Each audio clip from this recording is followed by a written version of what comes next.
So welcome to commerce champions Tamil Varushan YouTube channel. So இன்றைக்கி நம்ம என்ன பார்க்க போகிறோம்னு பார்த்தீங்கன்னா பிஆர்எஸ் பேங்க் ரிகன்சிலேஷன் ஸ்டேட்மெண்ட் வந்து ஆல்ரெடி நம்ம பார்த்துருந்தோம். ஸோ அதில் வந்து இப்போ நம்ம என்ன பார்க்க போகிறோம்னு பார்த்தீங்கன்னா எப்படி வந்து ஒரு இலுஸ்ட்ரேஷன் வந்து ஹேண்டில் பண்ணணும், how to prepare a bank reconciliation statement.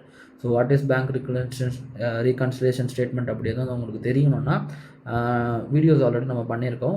Link வந்து பயோவில் இருக்குது அண்ட் இங்கே பின் பண்ணுறேன். ஸோ வந்து நீங்கள் வந்து அந்த வீடியோ நீங்கள் கிளிக் பண்ணி இன்ட்ரொடக்ஷன் பார்ட் எல்லாமே பார்த்துக்கலாம். ஸோ இதில் வந்து பார்த்திங்கன்னா ஃபேவரபிள் பேலன்ஸ் இருந்தால் எப்படி வந்து நம்ம பேங்க் ரிகன்சிலேஷன் ஸ்டேட்மெண்ட் ப்ரிப்பேர் பண்ணணும்னு சொல்லி இந்த வீடியோவில் நம்ம பார்ப்போம். ஸோ ஃபஸ்ட் இல்லுஸ்ட்ரேஷன் என்ன கொடுத்துருக்காங்கன்னா, on 31st March 1996 the cash book of Parameswaran showed a bank balance of rupees 4,850. So 4,850 ரூபா அவர் வந்து கேஷ் புக்கோட பேலன்ஸ் காமிச்சிருக்கு. ஓகேங்களா, கேஷ் புக்கோட பேலன்ஸ் இந்த இடத்துல கேஷ் புக்குன்னு மென்ஷன் பண்ணியிருக்காங்க. ஸோ கேஷ் புக்கோட பேலன்ஸ்னு பார்த்தீங்கன்னா 4,850 ரூபா. while verifying the passbook following the facts were noted. So பாஸ்புக்கையும் கேஷ் புக்கையும் பாஸ்புக்கையும் வெரிஃபை பண்ணக்குள்ள நமக்கு வந்து கேஷ் புக்கோட பேலன்ஸ் வந்து இங்கே கொடுத்துட்டாங்க. இவங்க வந்து கேஷ் புக் வந்து அந்த கம்பெனிஸில் மெயின்டைன் பண்ணுவாங்க. ஸோ அதை கொடுத்துட்டாங்க. பாஸ்புக்கை பார்க்குறதுக்கு இப்போ சில சேஞ்சஸ் தான் வந்திருக்கு, அதில் பேலன்ஸ் வித்தியாசமாக காமிக்குது. ஸோ பேங்க் ரிகன்சிலேஷன் ஸ்டேட்மெண்ட் கண்டுபிடிச்சி இந்த பேங்க் பாஸ்புக்கோட பேலன்ஸ் எவ்வளோ அப்படின்றத அசைன் பண்ணணும். ஸோ நீங்கள் எடுத்தோடனே நீங்கள் என்ன பண்ணணும்னா பேங்க் ரிகன்சிலேஷன் ஸ்டேட்மெண்ட் அப்படின்றத ஹெட்டிங் கொடுத்துடணும். So reconciliation statement as on, அதாவது பர்டிகுலர் டேட்டில் தான் பண்ணுறதுனால ஆஸ் ஆன் அப்படின்னு தான் வரும். ஃபார் த இயர் எண்டட் அப்படின்றது வராது. ஃபார் த இயர் எண்ட் வராது, உங்களுக்கு ஆஸ் ஆன் 31st March 1996 அப்படின்ற மாதிரி தான் வரும். பர்டிகுலர் செட்டிங் போட்டுக்கோங்க. ருபீஸ் இன்னர் காலம் ஒரு ருபீஸும் அவுட்டர் காலம் ஒரு ருபீஸும் போட்டுக்கோங்க. And balance as per cash book அப்படின்றத கொஷின்லேயே கொடுத்துருக்காங்க 4,850. ஸோ இந்த இடத்துல பார்த்தீங்கன்னா உங்களுக்கு கொடுத்துருக்காங்க balance cash book balance 4,850. So அதை கொடுத்துட்டாங்க. ஸோ நீங்கள் அந்த அமௌண்ட்டை மட்டும் எடுத்து ஃபஸ்ட்டு எழுதிருங்க. ஸோ இதுக்கப்புறம் இந்த கொடுத்துருக்கிறதுல எதெல்லாம் ப்ளஸ் பண்ணணும் எதெல்லாம் மைனஸ் பண்ணணும் அப்படின்றத இப்போ நம்ம அசர்டைன் பண்ணணும். To find the passbook balance, பாஸ்புக்கோட ஸ்டேட்டஸ் நம்ம பார்க்குறதுக்காக அப்புறம் ஃபஸ்ட்டு வந்து இஏவோடது. ஸோ ஃபஸ்ட்டு வந்து நம்ம பேலன்ஸ் கேஷ் புக்கோட எழுதிட்டோமா. ஸோ கேஷ் புக்கோட பேலன்ஸ் இங்கே போட்டுக்கோங்க. எதோட எழுதுறீங்களோ அது. 2 எதை நம்ம அசர்டைன் பண்ண போகிறோம், பாஸ்புக்கை வந்து அசர்டைன் பண்ண போகிறோம். பாஸ்புக் தான் நம்ம கண்டுபிடிக்க போகிறோம். ஓகேங்களா. So cash book to passbook எழுதியாச்சு. ஸோ ஃபஸ்ட்டு என்ன சொல்லியிருக்காங்க, cheque sent in for collection before March 31, 1996 and not credited by the bank amount in all to rupees 845. So அந்த அமௌண்ட்டோட கொஞ்சம் ஜாஸ்தியாக எடுத்துக்கோங்க. எக்ஸாம்பிள் ரவுண்டாக எடுத்துக்கோங்க 1000. ஓகேவா ரெண்டு சைட்லேயும் 1000, அதாவது கேஷ் புக்லேயும் 1000 போட்டுக்கோங்க, பாஸ்புக்லேயும் 1000 போட்டுக்கோங்க. இந்த இடத்துல என்ன சொல்லியிருக்காங்கன்னா 845 ரூபா வந்து பேங்க்குக்கு வந்து கிரெடிட் பண்ண பேங்க் வந்து கலெக்ஷன் பண்ணுறதுக்கு அனுப்பிச்சிட்டோம். ஓகேவா, நமக்கு ஒரு பில்லு ஒரு செக்கு வந்திருக்கு, அந்த செக்கை பேங்க்குக்கு கலெக்ஷன் பண்ண அனுப்பிச்சிட்டோம். அனுப்பிச்சோன்னா நமக்கு என்ன பண்ணிடுவோம், நமக்கு வந்து அது வர வேண்டிய காசு சரியா. அந்த செக்கு நமக்கு யாரோ கொடுத்துருப்பாங்க. இப்போ எக்ஸாம்பிள் வந்து பரமேஸ்வருக்கு வந்து நான் வந்து செக்கு கொடுக்குறேன். பரமேஸ்வர் என்ன பண்ணிட்டாரு, அவர் வந்து போயிட்டு புக்கில் எழுதிட்டார் 845 ரூபா நமக்கு அக்கௌண்ட்டில் வரணும் அப்படின்னு சொல்லி எழுதிட்டார். ஓகேவா, 845 ருபீஸ் வந்து அக்கௌண்ட்டில் வரணும்னு சொல்லி எழுதிட்டார். ஆனால் பாஸ்புக்கில் பார்த்தீங்கன்னா அமௌண்ட் கிரெடிட்டே ஆகலை. ஸோ இப்போ ரெண்டு சைடும் பேலன்ஸ் பண்ணும். இது வந்து நமக்கு ப்ளஸ், ஏன்னா அமௌண்ட் வந்து கிரெடிட் ஆகணும், நமக்கு வந்து வர வேண்டிய காசு. ஸோ அதனால் அமௌண்ட் வந்து இது ப்ளஸ் பண்ணணும். அப்போ 1,845 ரூபா. ஓகேங்களா, இது ரெண்டுத்தையும் ப்ளஸ் பண்ணிங்கன்னா 1,845. இந்த பக்கம் பேலன்ஸ் பார்த்தீங்கன்னா 1000 தான் இருக்கும். ஸோ இப்போது இந்த அமௌண்ட்டை மாற்றணும். அப்போ என்ன பண்ணுவீங்க, 1,845 1000 மாற்றணும். அப்போ என்ன பண்ணுவீங்க, -845 பண்ணிங்கன்னா இந்த இடத்துல -845 பண்ணிங்கன்னா உங்களுக்கு 1000 ஆகிடுமா. ஸோ ஃபஸ்ட்டு கொஷினுக்கு நம்ம மைனஸ் சைடில் எழுதணும். ஓகேவா. ஓகே, இப்போது செகண்ட் கொஷின் என்னன்றதை பார்ப்போம். ஸோ ஃபஸ்ட்டு இதுக்கு வந்து மைனஸ்ன்றதை எழுதிட்டோம். ஸோ செகண்ட் இது என்ன பண்ணணும் அப்படின்றத பார்ப்போம். ஸோ அதே மாதிரி ஃபஸ்ட்டு எப்போதும் கேஷ் புக் எழுதிக்கோங்க டு பாஸ்புக். ஓகேவா, அதை எழுதிக்கோங்க. செகண்ட் கொஷின் என்ன சொல்லியிருக்காங்கன்னா, cash issued before March 31, 1996 but not presented for payment amount to rupees 885. So அதோட ஜாஸ்தியாகவே எடுத்துக்குவோம். அதே மாதிரி 1000 எடுத்துக்குவோம். ஓகேவா? இது கொஷின் நம்பர் பி. இங்கிட்டும் 1000 எடுத்துக்குவோம். ஓகேவா? ஸோ இதில் என்ன சொல்லியிருக்காங்கன்னா, செக் இஷ்யூடு, நம்ம வந்து செக்கை ஒருத்தவங்க கொடுத்துட்டோம், காசு எடுத்துக்கூடா தம்பி, பரமேஸ்வர் வந்து எனக்கு கொடுத்துட்டார், கீர்த்திவாசன் நீங்கள் வந்து செக் எடுத்துக்கோங்க, நான் வந்து அமௌண்ட் எழுதிடுறேன், உங்களுக்கு வந்து தர வேண்டிய காசுனால நான் வந்து செக் எழுதிடுறேன் அப்படின்னு சொல்லி 885 ருபீஸுக்கு வந்து செக் எழுதி கொடுத்துட்டாரு. அப்போ செக் எழுதி எனக்கு வந்தோன்னா அவர் என்ன பண்ணுவார், கேஷ் புக்கிலேருந்து 885 ரூபா கொடுத்துட்டேன்னு சொல்லி எழுதினோடனே அங்கே மைனஸ் பண்ணிடணும். ஆனால் பாஸ்புக்கில் நான் என்ன பண்ணியிருக்கேன், பேங்க்கில் போய் செக்கை போடவே இல்லை, அதனால் அவர் அக்கௌண்ட்லேருந்து காசு எடுக்கவே இல்லை, அது அப்படியே தான் இருந்திருக்கு. இப்போ 1000 ரூபாவில் 885 ரூபா போச்சுன்னா உங்களுக்கு மிச்சம் இருக்கிறது 115 ரூபா உங்களுக்கு அக்கௌண்ட்டில் இருக்கணும். ஆனால் எவ்வளோ இருக்குதுன்னு பார்த்தீங்கன்னா 1000 ரூபா இருக்குது. இப்போ பார்த்தீங்கன்னா 115 ரூபா இருக்குது, பாஸ்புக்கில் 1000 ரூபா இருக்குது. சரிங்களா? இப்போது இந்த 115 ரூபா கேஷ் புக்கில் இருக்குது, ஆனால் அதை பாஸ்புக்கில் இருக்க மாதிரி மாற்றணும், 1000 ரூபாய்க்கு மாற்றணும். அப்போ என்ன பண்ணணும்னா, இந்த பக்கத்து ப்ளஸ் 885 ரூபா போட்டிங்கன்னா உங்களுக்கு 1000 ரூபா வந்துடும். ஸோ இந்த கொஷினை பொறுத்தவரையும் நீங்கள் ப்ளஸ் பண்ணணும். ஸோ கான்செப்ட்னு பார்த்தீங்கன்னா இதுக்குன்னு சில ஃபார்மெட் கொடுத்துருக்காங்க, அந்த ஃபார்மெட் பிரகாரம் நம்ம பண்ணுவோம். பட் இது வந்து ஒரு ஷார்ட்கட், எதை ப்ளஸ் பண்ணணும் எதை மைனஸ் பண்ணணும்னு சொல்லக்கூடிய ஒரு ஷார்ட்கட் மெத்தட் தான் இது. ஸோ அசர்டைன் பண்ணுறதுக்கு நமக்கு வந்து ஒரு ஷார்ட்கட் மெத்தட் தான். ஸோ செகண்ட் ஒன் பொறுத்தவரையும் நம்ம ப்ளஸ் 88 பண்ணணும் அப்படின்றது தெரிஞ்சிருச்சு. Second one okay. இப்போ தேர்ட் ஒனுக்கு வருவோம். So this is full and full ஒரு கான்செப்டை ஈஸியாகிறதுக்கு ஒரு ஷார்ட்கட்டு தான், உங்களுக்கு சீக்கிரம் சம் பண்ணுறதுக்கு. இதான் வந்து பாஸ்புக் அண்ட் கேஷ் புக் இப்படி தான் அசர்டைன் பண்ணுவோன்னா இல்லை, இதுக்குன்னு ஒரு ஃபார்மேட் இருக்குது, இது என்ன ஆகுதுன்னு பார்த்து நம்ம வந்து ப்ரெஸ் பண்ணுறதா மைனஸ் பண்ணுறதா அப்படின்னு பார்ப்போம். பட் இது வந்து ஒரு ஷார்ட்கட்டுக்காக தான் நம்ம இப்படி பண்ணுறோம். ஓகேங்களா? இப்போது தேர்ட் ஒன் சி என்ன சொல்கிறாங்க, அந்த banker has charge a sum of ₹100 towards incidental charges.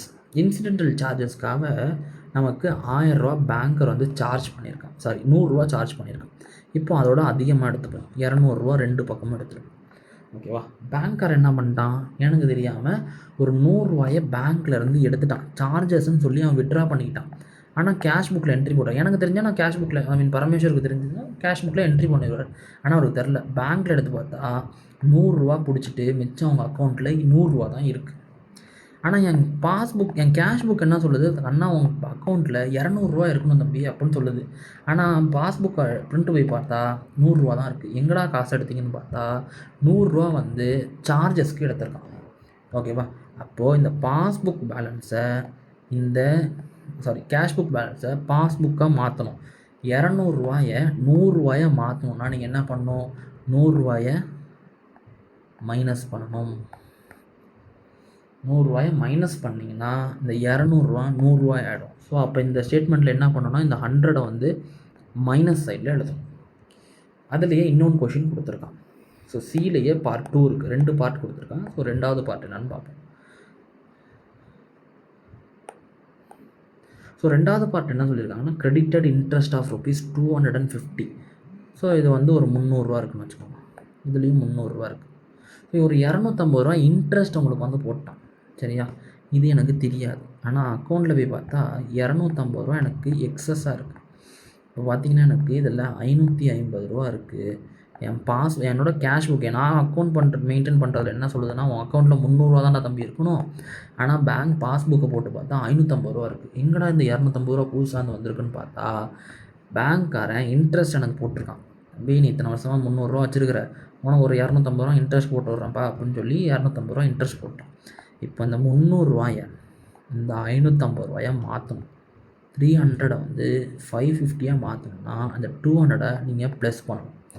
300 + 250 உங்களுக்கு 550 ஆகிடும்.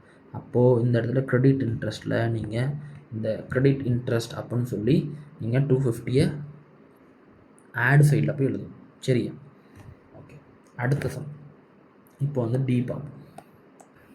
ஸோ இப்போ வந்து டி இதே பாஸ்புக் கேஷ் புக். ஏன்னா நம்ம பேலன்ஸ் எப்படி நமக்கு ஃபஸ்ட்டு வருதோ கேஷ் புக் பேலன்ஸ் கிட்ட கேஷ் புக் எழுதிக்கோங்க, பாஸ்புக் பேலன்ஸ் கொடுத்தா பாஸ்புக் பேலன்ஸ் எது கொடுக்குறாங்களோ அதை சைடு எழுதிட்டு 2 வந்து எந்த இது கண்டுபிடிக்கணும் இந்த எழுதிருக்கேன். ஸோ அடுத்ததுனா டி வந்து banker has given a wrong credit of ₹250. 250 ரூபா தப்பாக உங்களுக்கு கிரெடிட் பண்ணிட்டான் பேங்கர். 300 ரூபான்னு வச்சுக்கோங்க, அதோட அதிக அமௌண்ட் 300 ரூபா. ஓகேவா? பேங்க்கில் பார்த்தீங்கன்னா தப்பாக கிரெடிட் பண்ணிட்டான். 250 ரூபா எனக்கு கிரெடிட் பண்ணிட்டான், அக்கௌண்ட்டில் ஏற்றி விட்டான். சரிங்களா? எனக்கு அது தெரியாது. ஆனால் அக்கௌண்ட் பேலன்ஸ் பார்த்தீங்கன்னா என்னோடய கேஷ் புக் என்ன சொல்லுது, அவங்ககிட்ட 300 ரூபா தான் தம்பி இருக்கணும் அப்படின்னு சொல்லுது. ஆனால் பேங்கர் எனக்கு தப்பாக ஏற்றி விட்டனால எனக்கு அது எவ்வளோ காமிக்குதுன்னா 550 ரூபா காமிக்குது. இப்போ இந்த 300 ரூபாயும் 550 ரூபா மாற்றணும்னா இங்கே எனக்கு ப்ளஸ் பண்ணணும். கொஷின் நம்பர் இ பார்ப்போம். Mister Nair has paid into bank directly a sum of ₹300 on March 28, 1996 which has not been entered in the cash book. So ஒரு 400 ரூபா வச்சுக்கோங்க, இங்கேயும் ஒரு 400. எப்போதுமே என்ன அமௌண்ட் அங்கே கொடுத்துருக்காங்களோ அதோட ஜாஸ்தியாக 100 ரூபாயோ 50 ரூபாயோ அது மாதிரி நீங்கள் எக்ஸ்ட்ரா எடுத்துக்கோங்க, ஹோல் நம்பரை எடுத்துக்கோங்க. அதனால் கால்குலேஷன் ஈஸியாக இருக்கும். இப்போ என்ன பண்ணியிருக்கான், ஹரின்னு எனக்கு ஒரு ஃப்ரெண்ட் இருக்கான், சாரி நாயர்னு எனக்கு ஒரு ஃப்ரெண்ட் இருக்கான். அவன் எனக்கு என்ன பண்ணிட்டான், காசு எனக்கு கொடுக்க வேண்டியது இருந்துச்சு ஒரு 300 ரூபா. அவன் என்ன பண்ணிட்டான், என்கிட்ட எதுவுமே சொல்ல, நல்லா காசு தரேன் அது மாதிரி எதுவுமே சொல்ல. அவனாக வந்து பேங்க் அக்கௌண்ட்டில் போட்டு விட்டான். என் அக்கௌண்ட் நம்பர் தெரியும், அதனால் எனக்கு அமௌண்ட் அனுப்பிச்சி விட்டான். எனக்கு இது தெரியாது. பாஸ்புக்கில் பார்த்தீங்கன்னா பேங்க் அக்கௌண்ட்டில் பார்த்தீங்கன்னா எனக்கு 700 ரூபா இருக்குது. ஆனால் கேஷ் புக்கில் பார்த்தீங்கன்னா 400 ரூபா தான் இருக்குது. எனக்கு இது தெரியாது. அவன் அமௌண்ட் போட்டு விட்டா தான் எனக்கு சொல்லவே இல்லை, ஃபோன் அடிச்சுன்னு சொல்லலை. சரிங்களா? ஏதோ பாஸ்காரக்குள்ளே காசை போட்டு விட்டுருச்சு. இப்போது 400 ரூபா இருக்குது. என்னோட புக் என்ன சொல்லுது, தம்பி கீர்த்தி உங்கள்கிட்ட 400 ரூபா தான் இருக்கணும் அப்படின்னு சொல்லுது. ஆனால் உங்களோட பாஸ்புக் எடுத்து பேங்க் அக்கௌண்ட்டோட பேலன்ஸ் செக் பண்ணி பார்த்தா 700 ரூபா இருக்குது. அப்போது இந்த 400 ரூபாயை 700 ரூபாயை மாற்றணும்னா நீங்கள் ப்ளஸ் பண்ணணும். அப்போது இந்த இ கொஷினில் வந்து இதை வந்து ப்ளஸ் சைடில் எழுதணும். ஓகேவா? அடுத்தது ஸோ சிம்பிள், ப்ளஸ்ஸாக மைனஸாக தெரிஞ்சிருச்சுன்னா நீங்கள் பேங்க் ரிகன்சிலேஷன் ஸ்டேட்மெண்ட் ரொம்ப ஈஸியாக போட்டுடலாம். ஈஸியாக வந்து நீங்கள் கிளியர் பண்ணிடலாம். போர்டு எக்ஸாம் டைம் தான் ரொம்ப நீங்கள் யோசிச்சுட்டு இருக்கிறதுக்கு இந்த ஃபார்முலா போட்டிங்கன்னா டக்கு டக்கு டக்குன்னு கிளியர் பண்ணிடலாம். ஓகேங்களா? இப்போ last F question number F.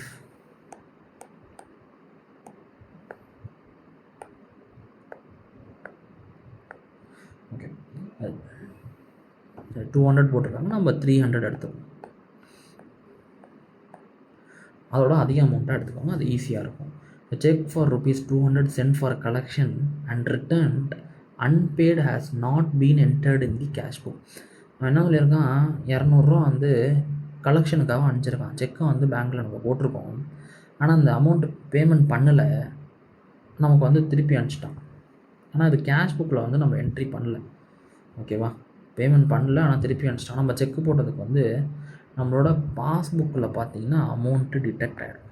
நமக்கு ஆனால் கேஷ் புக்கில் நம்ம என்ட்ரே போடலன்ட்டான். நம்ம வந்து கேஷ் புக்கில் என்ட்ரி பண்ணல, ஆனால் பாஸ்புக்கில் மட்டும் மைனஸ் ஆகிருக்கும். அப்போ மிச்சம் பார்த்திங்கன்னா உங்களுக்கு 100 இருக்கும். கேஷ் புக்கில் பார்த்திங்கன்னா 300 ரூபா அப்படியே இருக்கும், நம்ம என்ட்ரியே போடல. இந்த 300 ரூபாயை 100 ரூபாயாக மாற்றணும். இந்த 300 ரூபாயை 100 ரூபா மாற்றணும்னா நீங்கள் -200 பண்ணணும். புரியுறதா? அப்போ லாஸ்ட் கொஷனில் நீங்கள் மைனஸ் பண்ணணும். ஸோ இப்போது இந்த ப்ளஸ்ஸு மைனஸ் எல்லாமே ஒன்றா சேர்ந்து நீங்கள் வந்து இதில் பண்ண போகிறீங்க. இதில் பேங்க் ரிகன்சிலேஷன் ஸ்டேட்மெண்ட்டாக போடணும். ஸோ பேங்க் ரிகன்சிலேஷன் ஸ்டேட்மெண்ட் போடுறதுக்கு என்னென்ன விஷயம் பார்க்கணும்னா, பாயிண்ட் நம்பர் 1, நீங்கள் வந்து ஃபஸ்ட்டு எடுத்தோன்னே மேலே bank reconciliation statement as on 31st March 1996. So இந்த மாதிரி நீங்கள் வந்து எழுதிடணும். 1996 எழுதிட்டு நீங்கள் வந்து டேபிள் போட்டுக்கணும். இங்கே வந்து பர்டிகுலர்ஸ், அடுத்தது வந்து இன்னர் காலத்தில் ஒரு அமௌண்ட்டு, அவுட்டர் காலம் ஒரு அமௌண்ட்டு, 2 காலம் போட்டுக்கணும். ஃபஸ்ட்டு வந்து balance as per cash book, ஏன்னா கேஷ் புக்கோட பேலன்ஸ் கொடுத்துருக்கேன். ஸோ அதனால் டேரெக்டாக இந்த சைடில் நீங்கள் 400 எவ்வளோ அமௌண்ட்டு எழுதிருங்க, 408.50. ஸோ அந்த அமௌண்ட்டை எழுதிடுங்க. அடுத்தது ஆடுன்னு போட்டு நீங்கள் என்னென்ன தான் இங்கே ஆடு கொடுத்துருக்கீங்களோ, அதாவது ஃபஸ்ட்டு கொஷின் ஃபஸ்ட்டு ஏ வந்து உங்களுக்கு மைனஸ் விட்டுருங்க, செகண்ட் இங்கே வரும் பி வந்து உங்களுக்கு ஆட் பண்ணும். அப்போது cheque issued but not present, இதில் கொஷின்லேயே இருக்கு பாருங்கள், cheque issued but not presented for payment அப்படி எழுதுங்க. Cheque issued not presented for பேமெண்ட்டுன்னு போட்டு இந்த ப்ளஸில் எவ்வளோ 885 ரூபா இருக்கா, அந்த அமௌண்ட்டை அப்படி எழுதிருங்க. அடுத்தது வேறு என்ன ப்ளஸ் இருக்குது? ஸோ செகண்ட் கொஷின் முடிச்சாச்சு. தேர்டு இதில் வந்து பேங்கர்ஸ் அந்த 100 ரூபா வந்து மைனஸு, ஆனால் இந்த கிரெடிட்டட் இன்ட்ரெஸ்ட்டுக்கு பார்த்தீங்களா அது வந்து ப்ளஸ் பண்ணும். அப்போது பேங்க் கிரெடிட்டட் இன்ட்ரெஸ்ட் அப்படின்னு போட்டுக்கோங்க, அது 250 ரூபா. ஓகேங்களா. அடுத்தது வேறு என்ன ப்ளஸில் இருக்குது? Wrong credit. Banker has given wrong credit, அது போட்டு ஒரு 250 ரூபா எழுதிக்கோங்க. அடுத்து இந்த 300 ரூபா இருக்கு பாருங்க, paid directly into bank அப்படின்னு போட்டு ஒரு 300. இந்த இடத்துல இதெல்லாமே டோட்டல் பண்ணுங்க. இந்த 885 ப்ளஸ் 250 + 250 + 300 இதெல்லாம் டோட்டல் பண்ணிங்கன்னா உங்களுக்கு இதை வந்து எழுதிக்கணும் 1685. ஸோ அந்த இடத்துல எழுதுனதுக்கப்புறம் இந்த அமௌண்ட் 4800ஐயும் இந்த 1600ஐயும் இடம் இல்லாதனால அங்கே கேப் இல்லை. ஸோ அந்த எல்லாத்தையும் இங்கே எழுதிக்கணும். அதாவது இந்த பேலன்ஸ்ன்னு போட்டு ஒன்று அமௌண்ட் எழுதிருப்பீங்களா, 1815 போட்டிருக்கீங்களா, அந்த அமௌண்ட்டு ப்ளஸ் இப்போ ஒரு 1600 எவ்வளோப்பா அது அமௌண்ட்டு 1685 இருக்குங்களா, இது ரெண்டுத்தையும் டோட்டல் பண்ணிங்கன்னா உங்களுக்கு வந்து வரது அமௌண்ட் எவ்வளோனா 6535. ஸோ இதுதான் வந்து ஆட் பண்ணது மட்டும். இப்போது இதே மாதிரி நீங்கள் லெஸ் அப்படின்னு போட்டு என்னென்னலாம் இங்கே லெஸ் பண்ணியிருக்கோமோ அதெல்லாமே நீங்கள் இங்கே எழுதணும். First cheque sent in collection, ஓகேங்களா, not credited by the bank. Cheque sent for collection அப்படி எழுதுங்க. செக் சென்ட் ஃபார் கலெக்ஷன் இங்கே இருக்குங்களா, cheque sent for collection but not credited by bank அப்படின்றத எழுதிட்டு அது எவ்வளோ அமௌண்ட்டுங்க 845 ரூபா மைனஸில் எழுதுங்க. அடுத்தது வேறு என்ன மைனஸில் இருக்குது? Bank charges, bank as charged, bank சார்ஜஸ்ன்னு போடுங்க, அது வந்து 100 rupees எழுதுங்க. அடுத்தது வேறு என்ன நெகட்டிவில் இருக்குது? ஸோ லாஸ்ட் இங்கே இருக்குது பாருங்கள், check for ₹200 collection and return unpaid. So sent for collection, check sent for collection but return unpaid அப்படின்னு போட்டுருக்காங்க பார்த்தீங்களா. ஸோ இது எல்லாமே அங்கே நம்ம பார்த்தது தான், எல்லாமே நம்ம அந்த இடத்துல நம்ம பார்த்தது தான். ஸோ இது எல்லாத்தையும் நம்ம இந்த மாதிரி போட்டுட்டு இதோட டோட்டல் எல்லாமே டோட்டலாக எழுதிவோம். ஸோ இதையும் அதாவது இந்த அமௌண்ட்டையும்